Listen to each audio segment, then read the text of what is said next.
Grow Great is a city government leadership podcast with Lisa Norris and me, Randy Cantrell. Each week we share insights, experiences, and wisdom to help you and your leadership grow great. Our website is growgreat.com.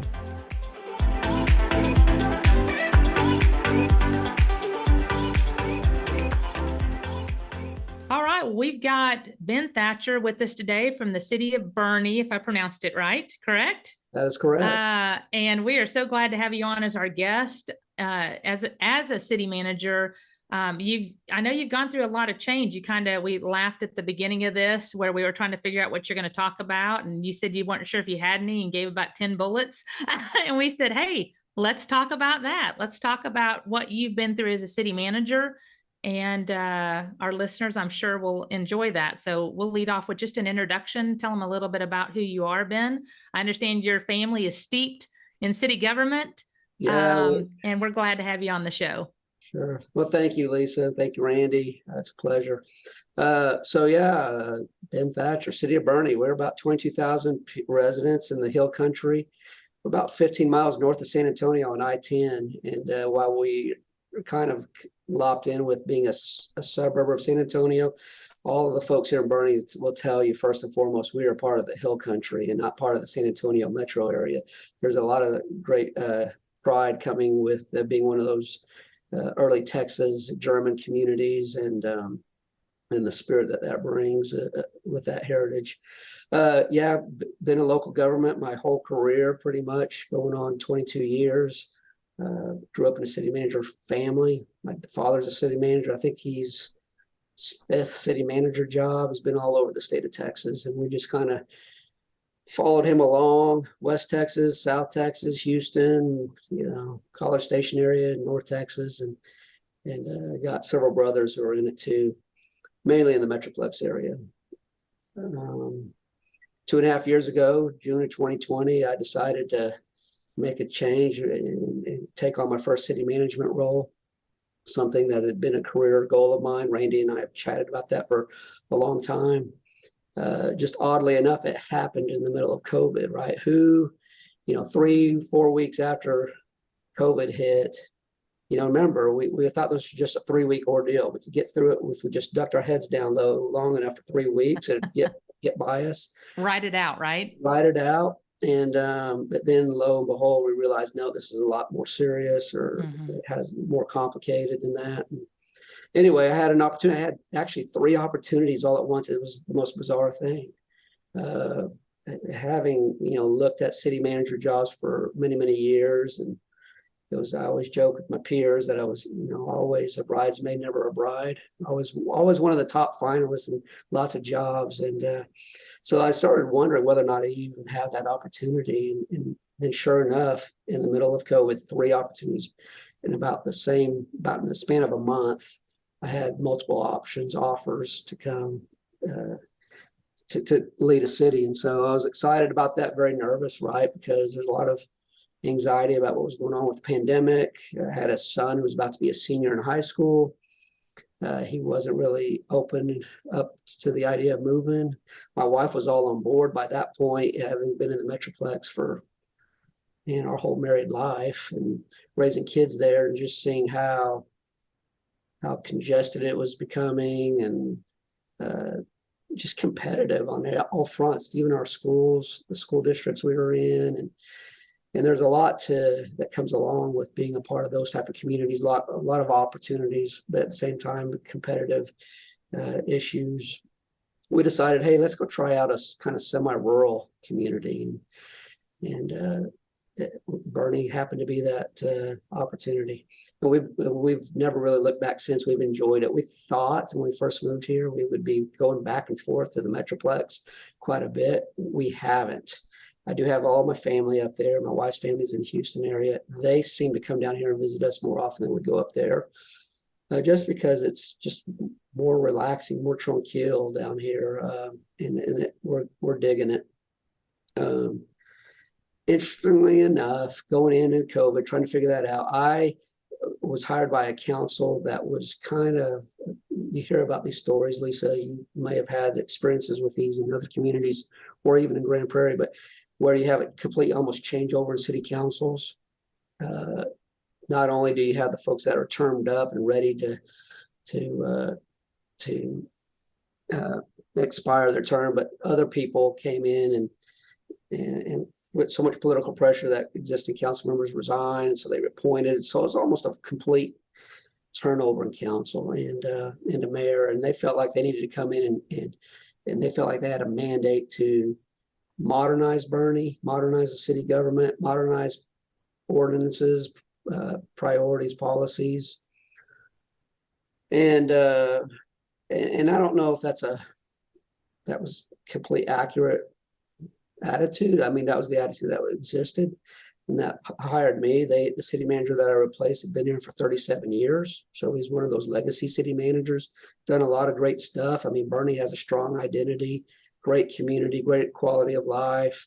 There's a lot of things that are just excellent, in my opinion, that were already here.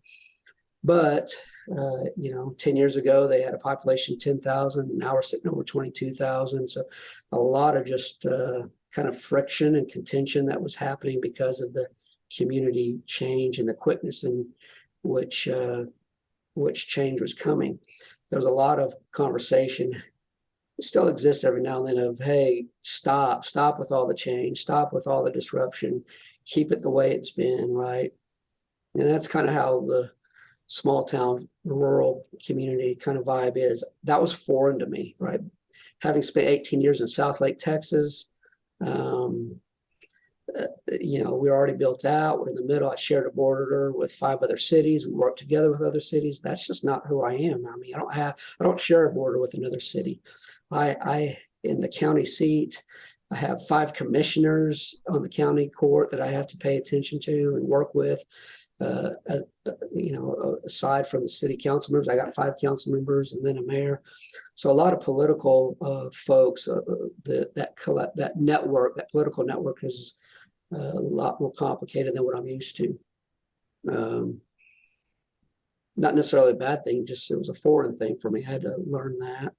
Not always bad, but just different. Just right? Different, absolutely. When you're in Tarrant County, and I have one commissioner that covers my whole city, I only had to really worry about one relationship with one commissioner on the court, not all 5 of them. All 5 of my commissioners here have a piece of my city in their precinct. Then a county judge, and so that was different. Getting used to that. But then when I got here, I realized, man, that the mayor and council, they want things done fast. They want some quick change. I always joke that my mayor is one of those turnaround guys. He's a CEO of a movie theater company. He's been the chief information officer for USAA. He's done a lot of different things, big executive corporate gigs. And he's one of those come in, make some change, and then sell, get out when it's good. And then, you can show that you've done some good work. And so fortunately, I've had him for 3 years. The 3 years I've been here, almost 3 years. He was a council member for a year before that. He came in right away when he interviewed me. It was a natural, good conversation for about 2 hours where I knew we were just jiving well. Everything he wanted done, I had experience in. Unfortunately, in Southlake, we had to go through a lot of change management that was thrust upon us because of, I don't want to say scandal, but just things that weren't done right with, prior city management folks and administration. And so my new city manager that I was working with early on in my career in Southlake, we learned how to get through hard times, how to make things better, how to strengthen your policies, your programs, how to create an organization that people would have great pride in. And that was all something I could quickly identify that was wanted here by this council. So we went to work. It was so frustrating because I've never done it where I was completely solely accountable for it. I had done it as an assistant city manager at Southlake for many years, but now it was my time to have this opportunity. And but stupid COVID was in the way. I had to manage that, and we're learning on the fly because we didn't have a county health director. We don't have a hospital in our county. I have a fire department. I'm the only fire department, only professional fire department in the county. We have all these volunteer departments we help with, we provide coverage for when they need help. But when in a pandemic, we had to step up to we had a moral obligation to provide leadership during this, because the county didn't know what to do. The state, when you talk to the Texas Department of Emergency Management at the state level, they wanted to talk to county health directors. And you didn't have one. The fire department probably had almost served in that role, huh? Exactly. And so I tasked my emergency management coordinator, which was my captain in my police department, oddly enough. That's kind of different too, but had him, handle all this for the city. We figured out, we forced our way into the conversation at the state level on how can you allow us to provide the vaccinations. At that time, municipalities really weren't doing it unless you had it organized by your county health director. So I got on the phone with the Arlington, Texas of the world, the Hearst, Texas, those folks who were figuring this out, and said, give me your template and I'll model it at a smaller level and show that plan to the state. And eventually they got annoyed, I think, hearing from us so frequently. They finally said, all right, we'll give you 500 shots and see what you can do with it. And we did it really well in the first, 3 days of doing this. And then I think that opened the door for them to trust all communities across the state. I don't think we were solely the one example, but we early on took that on. But anyway, when I first got here, the average tenure of my executive leadership team was probably in that 25 to 30 year range. And they were automatically my first week here were telling me, all right, I got one more year. I'll give you 2 years, right? And I'm like, okay. So I'm hashing all this out, trying to think through the priorities the council wants me to go through, managing this.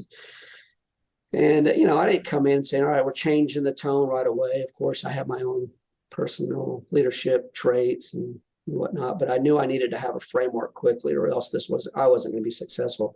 I needed to be deliberate and intentional with the approach, and I needed to have it in a balanced manner. And so I can't remember. He's the mayor of South Lake now, he's a former councilman when I was there. He gave me a book on how to, when you become a CEO of a company and what you should do, the first things you should do your first 30 days, 60 days, 90 days. And I looked at that my first week here. I'm like, I need a framework. And they had this chart, and I go, I'm just ripping that out, and I'm going to replicate that at the local level. And I did, and that provided me a lot of guidance, helped me get some quick confidence going in. And once I got that under my belt, I was able to kind of move on from there pretty easily. But just identifying things, master plans, trying to be very strategic, as Randy, knows my background. I'm very strategic minded. I don't do anything haphazardly. I put a lot of analytical thought behind the approach before we even execute. I want to make sure I have the data involved. And so I had to go to work because we had no data. We didn't do citizen surveys. We didn't do employee surveys. I didn't have anything to really purposely help me out on where to go.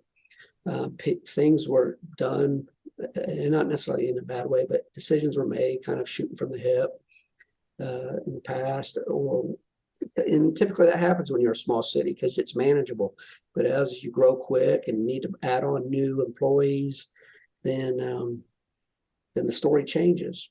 So, you fast forward 2 years of the pandemic, and as we're still through, working through it, but we start, easing all the restrictions and all the things, all the hoops we were making ourselves jump through with managing employee sickness and whatnot. And the next thing you know, I've almost been here 2 years, and I look back and I realize our community has grown another 25% since I've been here in 2 years. We were 17,500 individuals, and now we're over 22,000. So that's a huge change that people didn't realize because we were so focused on COVID and the winter storm that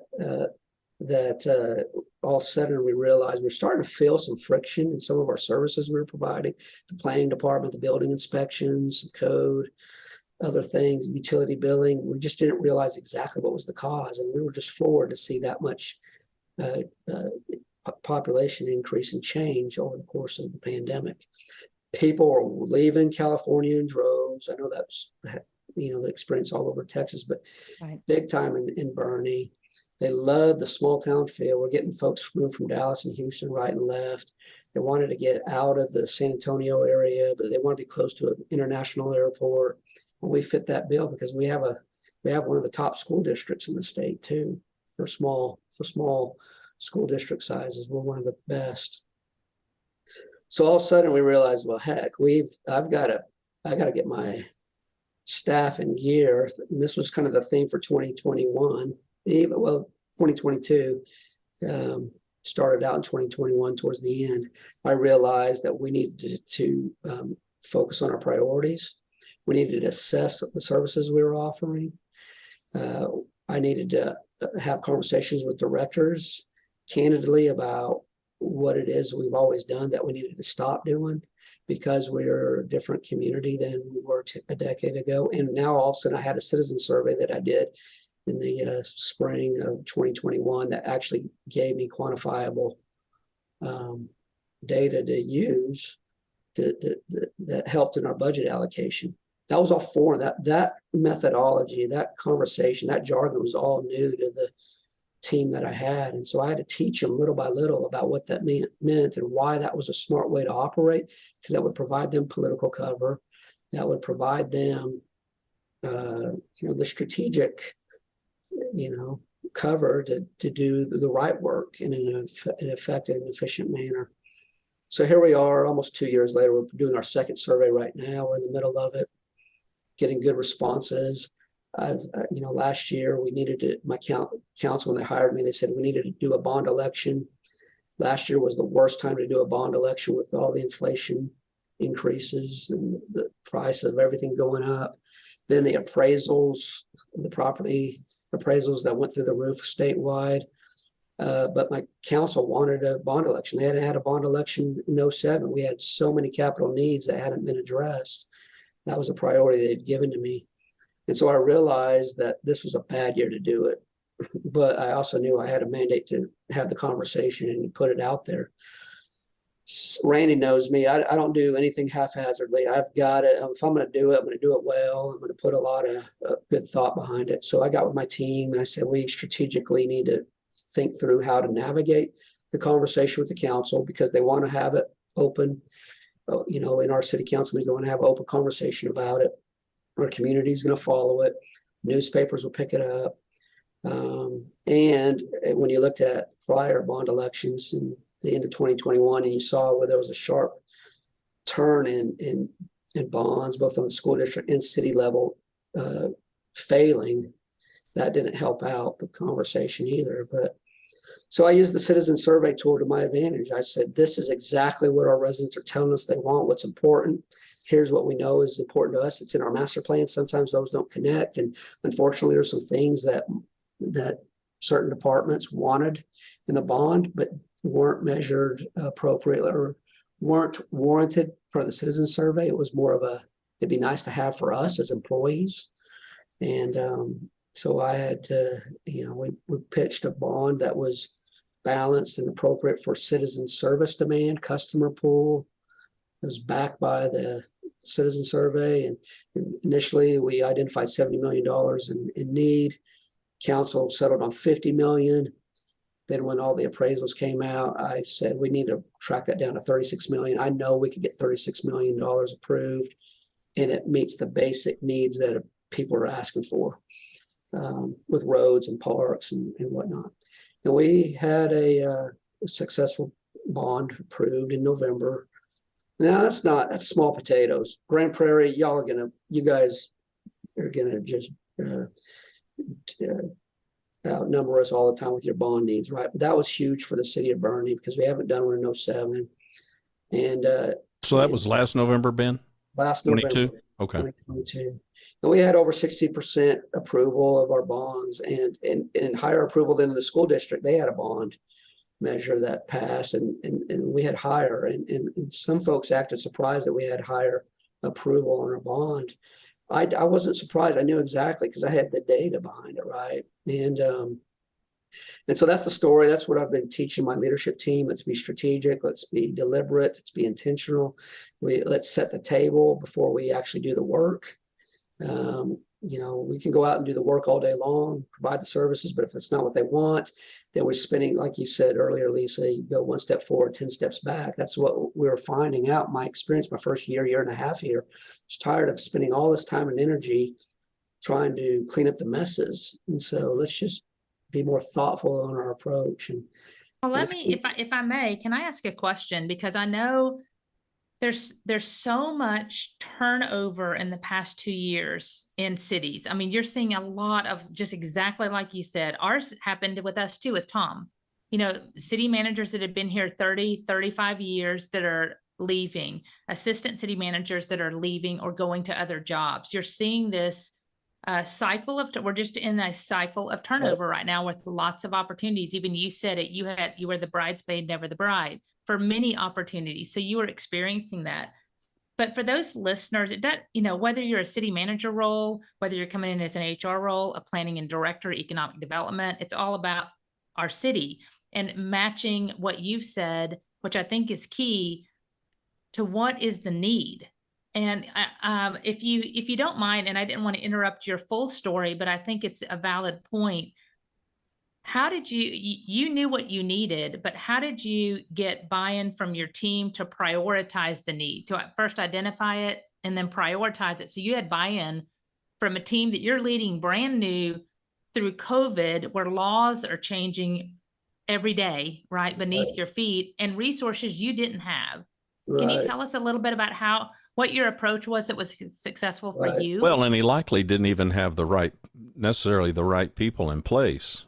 Yeah, and it's not like you were a city manager before. You were an ACM. You're in a brand new role. So how did you kind of help our listeners understand what was successful for you in that 30, 60-day plan, you know, that you kind of ripped a page out and said, I'm going to do this. Tell us how. So in that 30, 60-day plan that I was alluding to, it talked about, hey, your first month, you need to do this. You need to have these type of interactions with this level of leadership. And then, you know, the next level of leadership, you should talk about this. And it didn't tell me exactly how to do it. It just said, do these type of things and have these general types of conversations. So I knew right away I would have and I got my mayor to agree to this shortly after I got here. We would have a strategic workshop where we would talk about the process. And Randy knows I'm a big sports guy, and football. A lot of football coaches talk about a framework or a process. I'm the same way. It's being intentional and deliberate. So what I did with my team and with the city council first, I said, okay, here's our annual budget process. Here's these other little side processes that we have where we plan things. I want to make it all one uniform and together. And so here's how I'm going to do that. It's kind of some tricks I learned from my former city manager I worked with for a long time, a good friend of mine in Southlake. And she always would tell me, look, I don't know who exactly said it. I know George Bush Jr. said it once, but you know, we're going to swim to where we want to go to. We're not going to let the tide let us, you know, float us there or take us there. So we knew we want to be deliberate and intentional. So I told the council, this is how I'm going to work. This is what I'm going to do in the next year and a half. This is what I'm going to accomplish, these priorities, and I'm going to come to you at these points. And I'm going to have these communication touch points with you. So you're going to know I'm going to be very strategic and deliberate about my approach. I had that conversation first with the council. Next was with my leadership team. I said, okay, here's what we're going to represent as a leadership team. We're going to be a high performing organization. I'm a big believer in HPO and that methodology and philosophy, and that has varying degrees for any organization, but I knew I wanted to be a great organization. We're going to be a high performing organization. So I defined that for my leadership team early on. So we're going to look at continuous process improvement. We're going to look at being an employer of choice. I want to be an organization where employees are so proud to be a part of Team Boerne that even if they have opportunities to go to other cities, they're going to want to stay in Boerne because of what we offer, because who we represent, because we have this excellent vision of what we want our community to be, and we're getting results on it. And then there's several other elements. So I shared that with them, you know, and I gave all the MBA business pyramids and you know, centric value statements. We didn't have when I got here, there was no city mission statement, no vision statement, no value statements. Departments had kind of their own, but there was nothing aligned. And so I quickly got the whole organization. I emailed the whole city, all the city employees, and said, I'm doing this. tell me what you think. What does Boerne mean to you? What's important from a community perspective, from a city perspective? And I got all this information, and then I tied it up into a bow, and we kind of wordsmithed some things at the leadership team level, and then I had the council adopt it. What's funny is all of my value statements now that this council adopted, they're front and center on every council presentation. They're referenced by residents who get up and speak in public forum upset about how we handle something. They'll reference our value statements. Our vision statement gets referenced all the time by consultants and employees.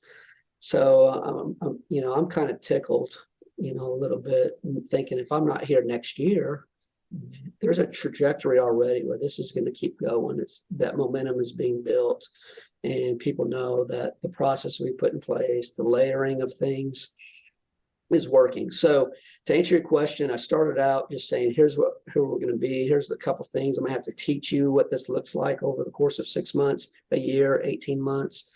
And so we've just done a lot. It's just been a lot of organizational development. Share those statements with us. What do you mean? The values and vision? Yeah, share these kind of statements that you've referenced. Right. So we have a vision statement or a mission statement that says we're going to be an exemplary hill country community. We have value statements, core values of integrity, excellence, collaboration, respect, and service.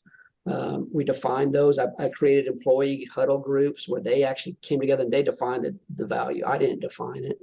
We picked it, we solidified it. I had the leadership team bless it, and then I put these groups together. When I got here, I had 15, 16 different departments. There was so many departments, and I kind of consolidated some, and they all were silo oriented. They never really went out of their department to go work with and talk with other departments. And so I kind of forced some of that. And so right now I got we've had so many good positive experiences out of that. They're liking it. They're licking their chops because they want more. They're like, we've improved so much internally from employee engagement. And I can tell you quantifiably, because we use the Gallup Q12 survey. I'm a huge proponent of that methodology. When I got here, I did the Q12 survey that can actually measure how engaged my organization is. And in 2020, the fall of 2020, we had an engagement level of like 30%, which is the national average.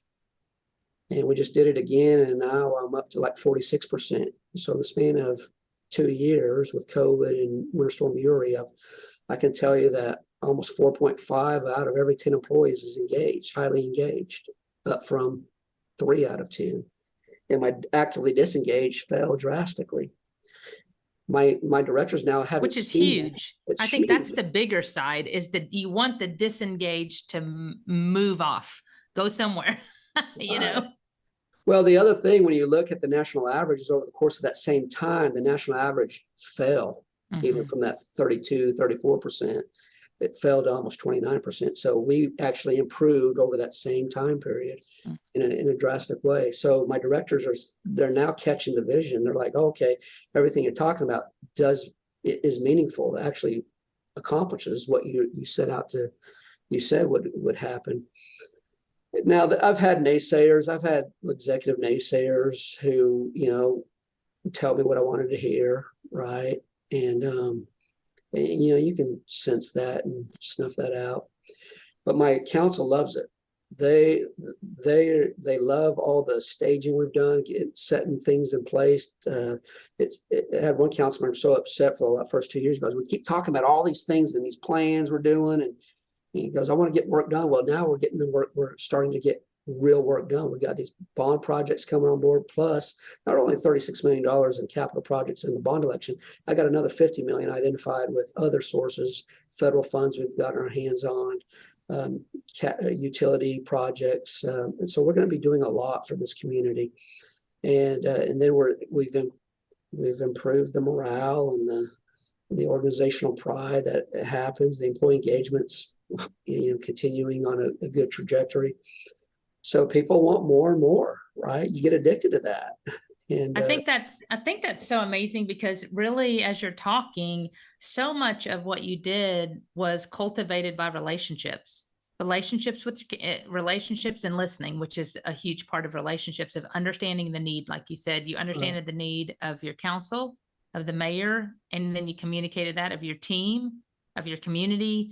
And Randy and I talk about so much in this podcast over and over, that leadership is about service to others, really serving others, and that it's not about yourself. You're not doing this to make Ben look good, right? I mean, you could be a little tiny bit, but overall, it's really about capturing what others are asking you to accomplish to make your community better. We talk about grow great. That's our whole grow you great, grow your team great, grow the community great. And you've accomplished that through service to others, through listening to their needs, and then actually developing a plan to roll that out. And I think that's critical. And it doesn't, like you said, the Grand Prairies, we may just have more, but what you're doing is exactly the culture that a great organization and city, regardless of size, can have, through a leader that listens and then puts into place things to make what the need is better. Right. Yeah. You bring up a good point. It's this role we serve in public service isn't about us. It's about building a great community, serving people that have expectations of us, stepping up to the challenge. If it's providing vaccinations when there's no opportunity to get that in your county. Even during the winter storm Uri, I'm really proud of the fact we put it in overdrive. Now, again, it's more manageable because we're a small community, but we're one of the few cities that didn't have boil water notices. We were able to keep water flowing. We were able to keep electricity on.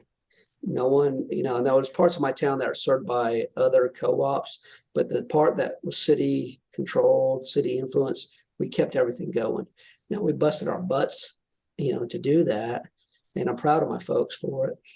But that whole aspect of service, which is one of our core values, is pretty strong here in Boerne. I sometimes I've had to have conversations with my team as we're doing this change, going through this. They hold very firm to a notion of or a direction that they were headed in, or they feel like we need to head in. But then we come to find out that may not be important to our community, or might not be important to our policymakers. And they have a hard time with it because they live here in this community. And I have to tell them, I live in this community too, but this isn't our community. We get to reside here, but this is their community. We're serving our policymakers, our council members, our residents, our constituents. And so we really have to keep that in mind. That's another, kind of notion I learned with my time in Southlake, because in Southlake, not very many people that work there live there, just can't afford to live there. And so we had to remind ourselves, this is not our city. And I've had directors who've had a hard time accepting that because they feel like they know better what should be happening for our community. And so I'm trying to change just even the community reputation, or the reputation of the city that the community has of us, of not being trustworthy, transparent, working for the communities. And we're doing a lot there too. I think even in this latest citizen survey, I'll be excited to see when we get the results next year, how we've improved year over year in the last 2 years in that regard. Well, let's talk about for a minute, if you don't mind, since it's relevant to what you just said. So much of change management is not only first seeing the need and identifying the need, and then working towards change on just the basic needs of your team, of the organization, of the city, of the council. But you do have, in any change management, those, like I think you referred to them as naysayers, those that are just firm in their position. They know better than you. They've been there longer than you. Walk us through how you serve them, how you serve them, and either help them see your vision and get them on board, or, we always used to say, get them on the bus, get them off the bus, or get them in the right seat. Maybe they're not in the right place, but there's a place for them at the city. Can you kind of help our listeners understand how you went about that change management? Yeah, so good question. So early on, we knew we would, I knew I'd have the planned retirement's already coming. Where I think 2 weeks after I got here, my fire chief retired. They failed to let me know that in the interview when they hired me, that I was going to be needing a new fire chief right away. But as I was working through that, and I told him, I said, yeah, hey, I'm here for you as we go through this. We're going to go this direction. We're going to be excellent in what we do.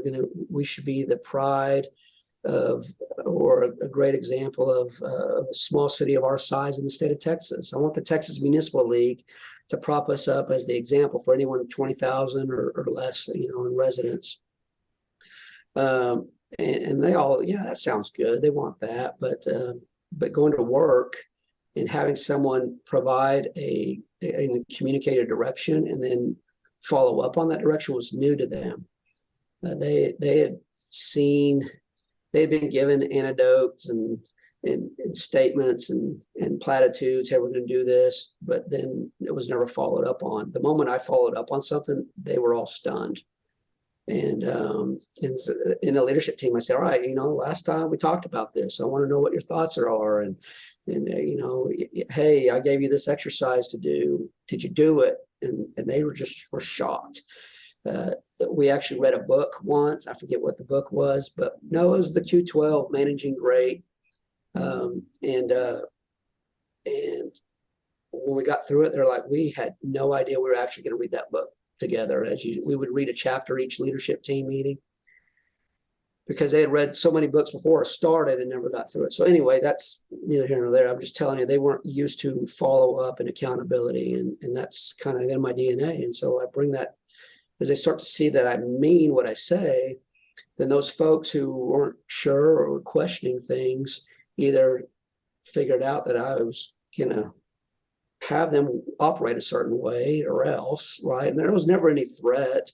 I think my mayor even said, you go too slow on causing disruption. He wants disruption. He wants change quick. And he can do that in the private sector. It's, Lisa, it's not that easy all the time. And that's right. And so I had to kind of educate my council on that. And I said, look, give me an opportunity to work with them. Let them see who I am genuinely. And I think, it'll work out. And for the most part, it did. A lot of folks, I think, there's folks that accelerated some retirements than what they originally told me. I think because they understood what I was trying to do. Not that they were in opposition to it. Not that they disagreed with it. They just realized, man, this is actually some work. Mm-hmm. And maybe more work than they were ready for or wanted to do at that point, or the pace. We've had that. We've had turnover. I don't want to do that pace. Exactly. I don't want to be frantic all the time, for good cause, for good reason. But I do get that, and we see that here too. And and I can appreciate that, and I respect that, and I someone who can be honest with you up front, as opposed to act like they're walking the way you want them to walk. And, we don't have time for that. I've had to have some of those encounters where people aren't doing it genuinely. And I've had to have the trust conversation with them. I'm a big speed of trust guy. It's another one of my programs. I've bought all in on the whole, character and competency equals trust. And I can tell your character and I can tell your competency pretty quickly. And so I've had a couple of folks where I've come in and said, all right, let's talk about what's not working well, or where you might be frustrated with me. We talk about that. And then I bring up the C plus C equals T. And I say, so something's not working here. And I can tell you whether it's a character issue or a competency or both. When you lay it out like that, and I do it in a respectful manner. And I said, that's just my observation as the city manager and as the boss. So what are we going to do? I got 3 options, right? We can talk through those 3 options. And I've had those conversations a few times, and it's all worked out the way it needs to, respectfully, whether it's folks who stayed on longer and had a change in heart, or else folks that realize, I appreciate what you're doing. I just, these are not for me. Not for me. Mm-hmm. I've not had any. I've had maybe 1, maybe 2 very difficult employee transitions, but the rest have been great. And I've had a ton. I think I've had 7 director retirements. I've had a lot of assistant directors and other things, just a lot of change. Give us an idea of the scope and scale, the head count, and kind of the hierarchy so that we understand the scope of From the that. employee standpoint, I know you gave us population earlier. So I got about 300 employees. Okay. Like I think it's 15 department heads. I think I've had to recruit a police chief, a fire chief, 2. I'm on my 2nd fire chief, 2nd HR director, finance director. We're hard, Ben. We're hard one to find. I'm Well, kidding. the point is 7. The point is 7 in your organization. That's a substantial. 7 Yeah. out of 15. Yeah. Yeah. So, it's hard to get traction throughout becoming a high performing, great organization if you're not, if you don't have everything, all your bases covered at your highest level of leadership, your leadership cabinet. Yeah. When I got here, they didn't have an HR department. And it was, For 300, that's interesting. I mean, that's a pretty big group because you want to have 1 to 100 typically. Yeah. So that's a pretty big gap. So in most cities, when you're small, you might have an HR generalist, and we had an HR generalist that worked with the city secretary and an assistant city manager. Okay. And between the 3 of them, they divvied up the HR functions. Okay. So right away when I got here, I'm like, they had a vacant assistant city manager position. I said, I'm going to pause on that. I need an HR director. I need a formal HR program. We're 300 employees. I got 5, 6 utilities that I have to provide that have safety and risk issues associated with them. I go, we gotta take an HR program very seriously. Plus, I want to know what my employee engagement levels are like, and so I need to roll that out. That was one of my first hires, hired from the private sector. That was in the COVID. I'll tell you, that first year, late 20 to early 21, recruitment was hard. People weren't really wanting to move, wanting to leave. And when you're in the Metroplex, it's musical chairs. You know how this works. It's very competitive. You're competing with your neighboring cities. Well, and you came in during COVID, which was even worse. Talking about people were scared to death of this undefined illness, right? I mean, we knew it had a name, but we didn't know really what it was about for a very long time, right? And the severity of it. So, speaking of, bringing on an HR department, my whole organization, they're like, okay, that sounds cool, but they don't know they never worked with an HR department before. And so I brought in an HR director who was sharp from the private sector, who knew all the ins and outs of HR. But she really struggled making the relationship connections with the department. So we're thrusting change, new policies, updating, personnel policies, and there was just pushback almost the whole way. And so, I think that director got fatigued, through that. And so I had to go in and hire a new one this last year, and that's worked out well. I realized I had to be a little more methodical, a little more, I had to manage the pace of the change a little differently than what I was getting pressed by my city council. Well, and a great HR partner, just like your other directors, when they have, I think it says something that you value their seat at the table from a strategic standpoint. We aren't just the policymaker. We can help you on so many things, from risk to strategies to engagement. And it sounds like you're right on track with the value that can have in that position citywide. I mean, right. They truly, I always say it's the hub, because we have to find the people, hire them for you, because the departments can't operate without people, retain them, and then retire them, right? And reward them, of course, along the way. But it's so many components. If we don't do that well for you all, for the council and for the city manager and all the departments we serve, that has a huge impact on an organization, because we can help you identify the needs so your business isn't fully engulfed in that 100% of your time, right? Absolutely. But that sounds like a bit. That's really, I'm just impressed that you had to do that in all of the COVID, because that's a time, man, that was a tough time to fill that for your city, being so large and only having one really, I call it kind of a helper or an entry level role in that?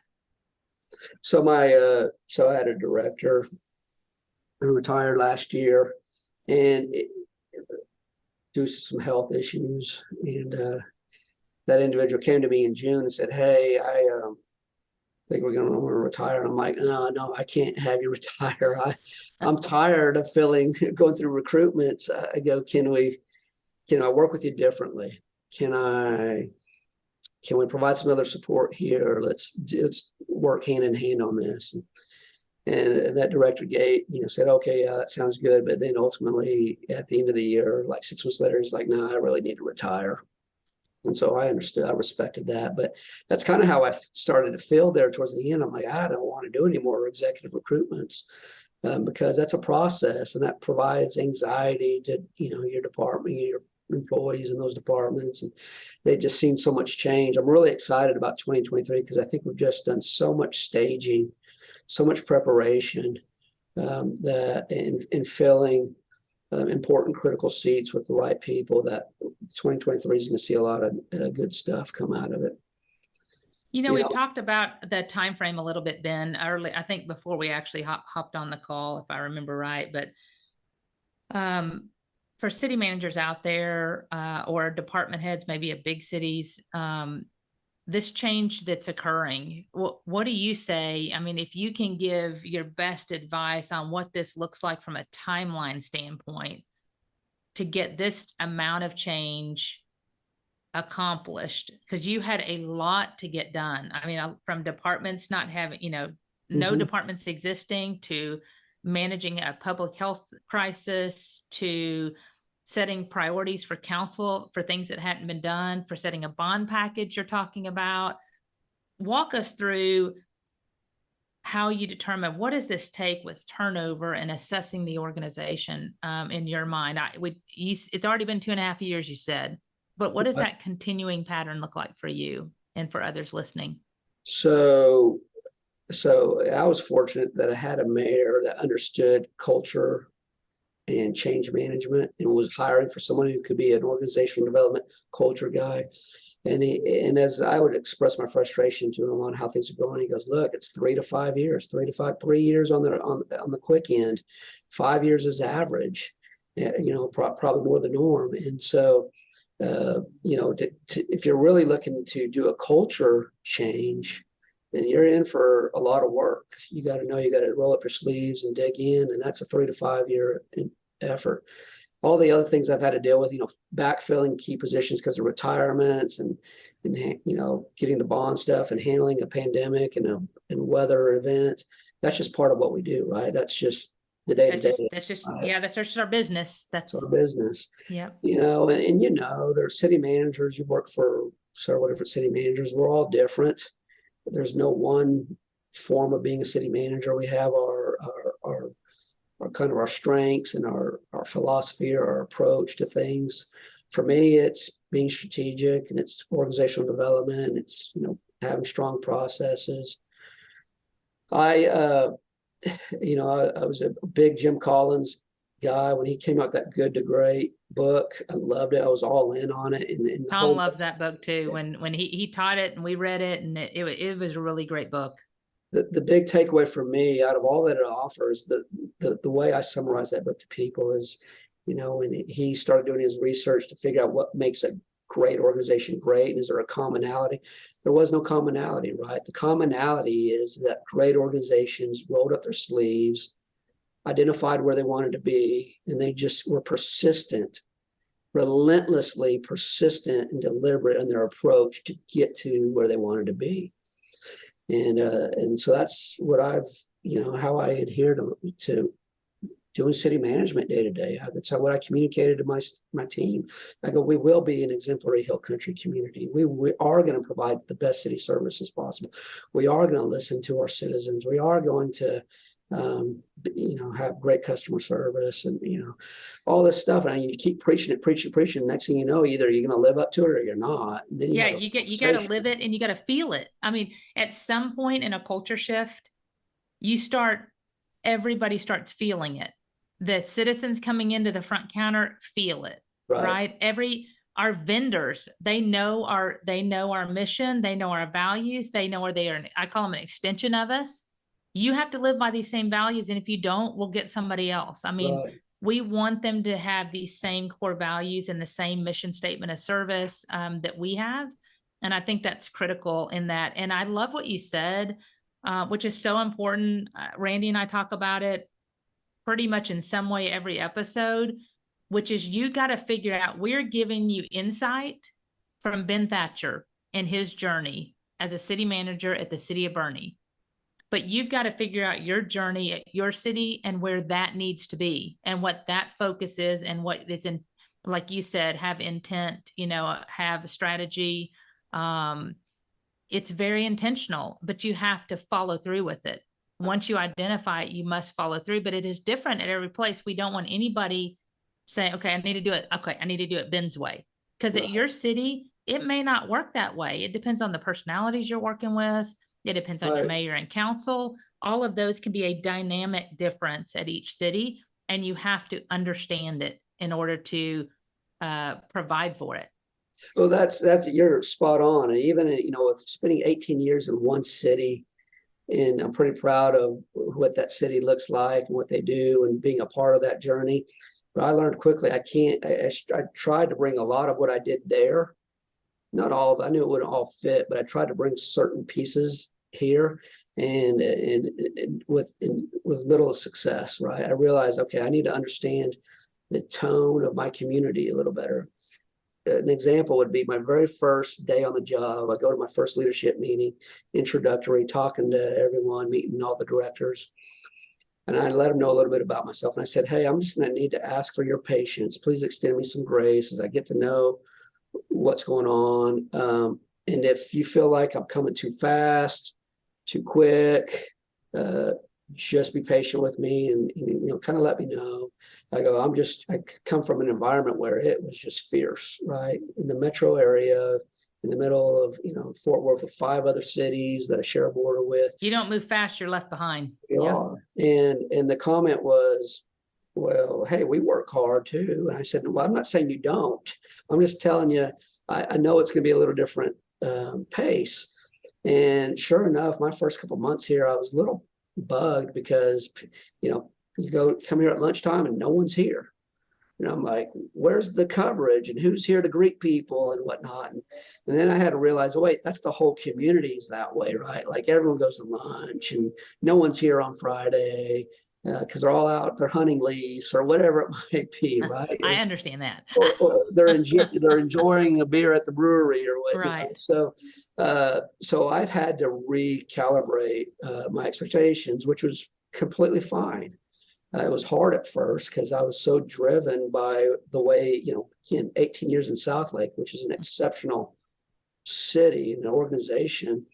I had to kind of detox a little bit. That's not the right word, but I had to unwind a little bit from what I was used to there because it wasn't going to work here. There's a lot of key principles that do. I just have to present them differently for my organization. We've done that. Is there any one thing, for those listeners, maybe new enroll, struggling with the culture shift right now, is there just like one thing that really stands out in your mind that if you do anything, do this one thing? I mean, I know there's a whole litany of things you need to do, but is there one thing that you say you must do this? So, I've had a lot of folks, a lot of friends, and again, having 4 brothers that work for different cities, you can imagine what the Thanksgiving family dinners like. Is there an HR director in there? No, there's no HR director. We need an HR. We can't write the stories that we hear. Right. So I know everyone, everyone operates differently. We'll share, we'll commiserate with the challenges we have, and sure, they're kind of the same with different looks and feels, but that are different. But at the end of the day, I think you can't go wrong by setting a tone. Be deliberate on the tone, figure out your leadership mantra, share it, and follow up on it. The moment you don't follow up on anything you're saying, you have no ability for wins. Everyone's going to doubt your intent. So but do it genuinely. I've tried to really show who I am genuinely. I'm not this huge extroverted person. But I do care about people. And sometimes I got employees that wish I was out and about more often in the trenches with them, or, going to lunch. That's just not me. And I'm open about that, but they do know I care.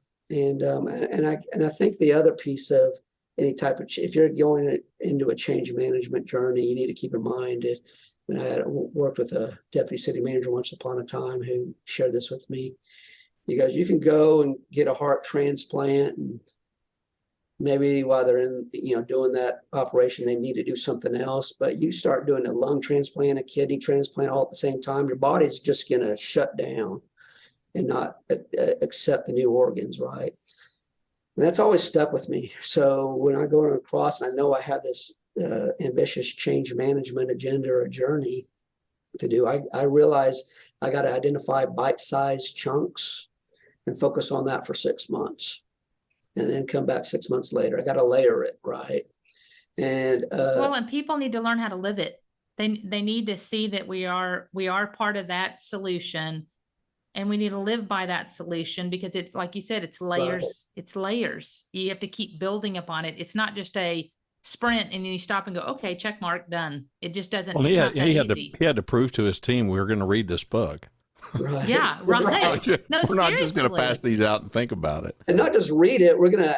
I asked we'd read it in between meetings, and I asked each director, I assigned them a different chapter. They had to lead the discussion about the chapter. So they actually had to kind of think about it and know, how it applies to their, that was all part of just trying to get a kind of a culture shift a little bit. And, but it's not lost on me the comment. It's not lost on me the comment that you made, though, that the team, they're now hungry. They've made the adjustment to the pace, the culture in 2.5 years. Yeah, kudos, because you clearly have shifted it. If people are kind of okay, next. I mean, we do get hooked on success. We do get hooked on on being part of a winning team. And I would assume that now recruitment is going to be infinitely easier than it was 2.5 years ago, because that's right. A players want to play with A players. That's right. The name gets known. And I can say, even when Randy said Ben was coming on, I said, City of Boerne. I know, I'm pretty sure I might have met Ben on a conference or something, because Boerne's been in the spotlight. So the very thing you said is coming to fruition from me looking outsider in, and I'm not in your area. I'm in Dallas area. But I know Boerne I've seen them at conferences highlighting things that they're doing, where there's the Dallases and the Grand Prairies and the Fort Worths that are huge. And we're going, wow, okay, we need to do what Boerne's doing.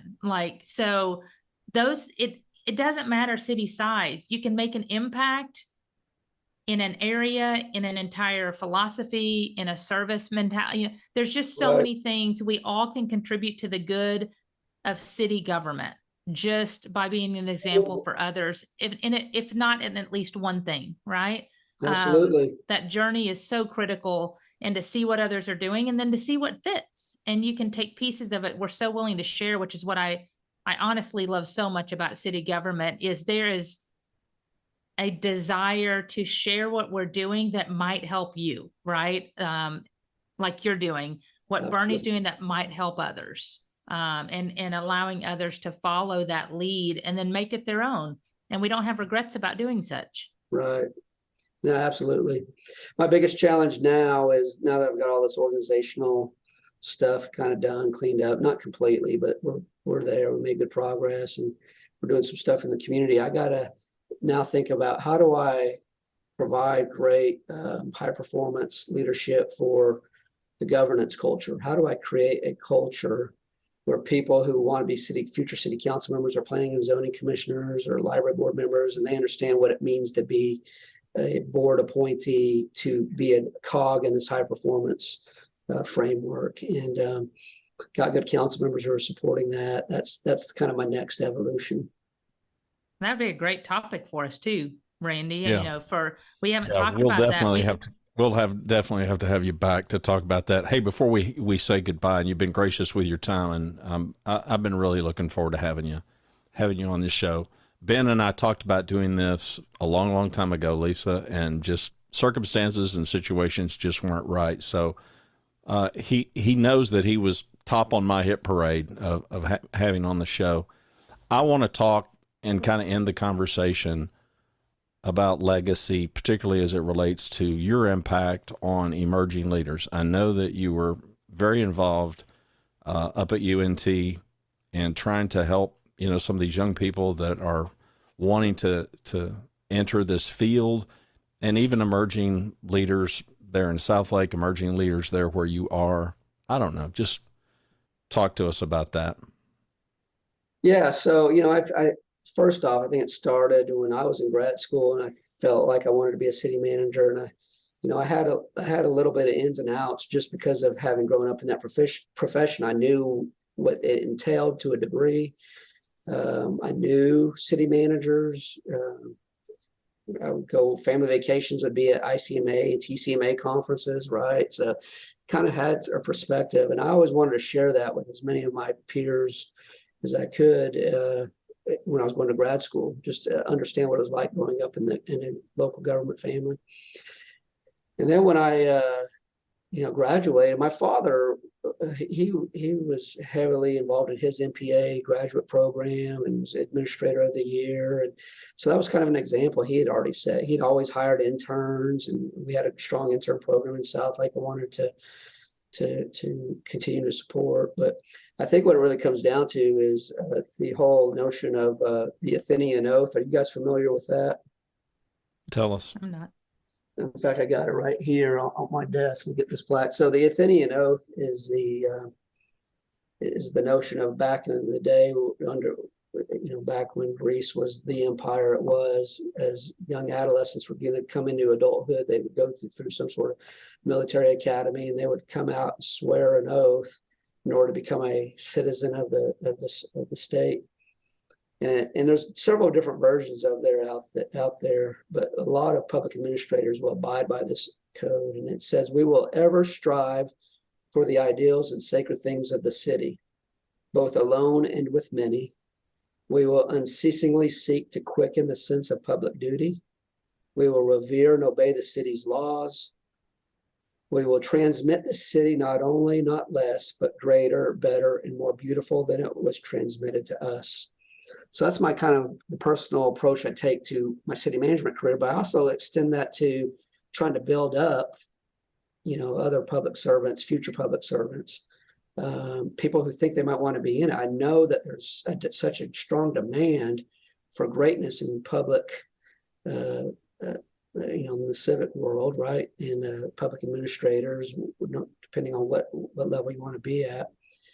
Not enough people will say, "Yeah, let me go to school to become a civic servant," right? That doesn't really happen. And so I feel like, since I was afforded an opportunity and blessed to work in great cities, both in Denton, Southlake, and now Boerne, and having those experiences growing up with my father as a city manager, I just feel like I need to share that with as many other people that think they might want to be involved in it somehow, because the state of Texas is growing like crazy. In small cities like Boerne are going to be larger cities, mid-sized cities, and Grand Prairie is going to be a behemoth here, before too long. You guys have so much room to grow, and farmland's going to be new cities. And so there's going to be a need for people who know how to do great city management, high performance city management, or HR directors or police chiefs, whatever it may be.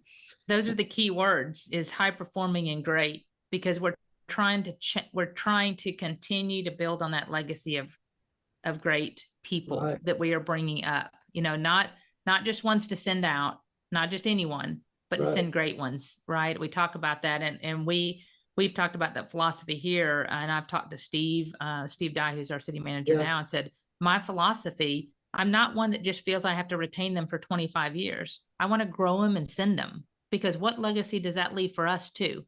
That right, they know they're getting quality, thoughtful, strategic individuals when they come, and from us or from other cities, right? And that's what you want to leave behind you, is that we're growing them to be great so they can serve others better.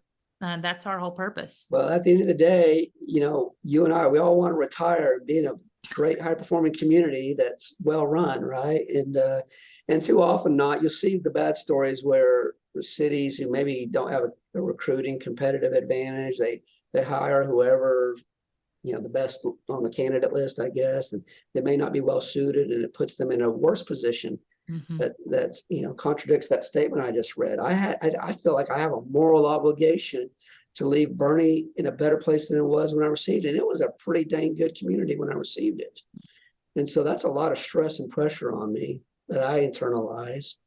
And I'm committed to, to moving forward with that charge. And I feel the same way about the profession. Well, we so much appreciate you taking time with us, Ben. I know you're a super busy guy. We can tell that just from today's conversation.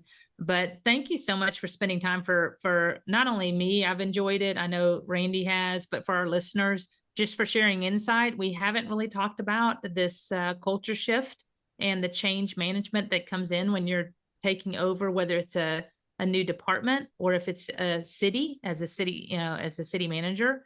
But thank you for your insight. Really enjoyed the conversation. No, I appreciate it. It was a pleasure. It was good chatting with you guys and meeting you, Lisa, and catching up with you, Randy.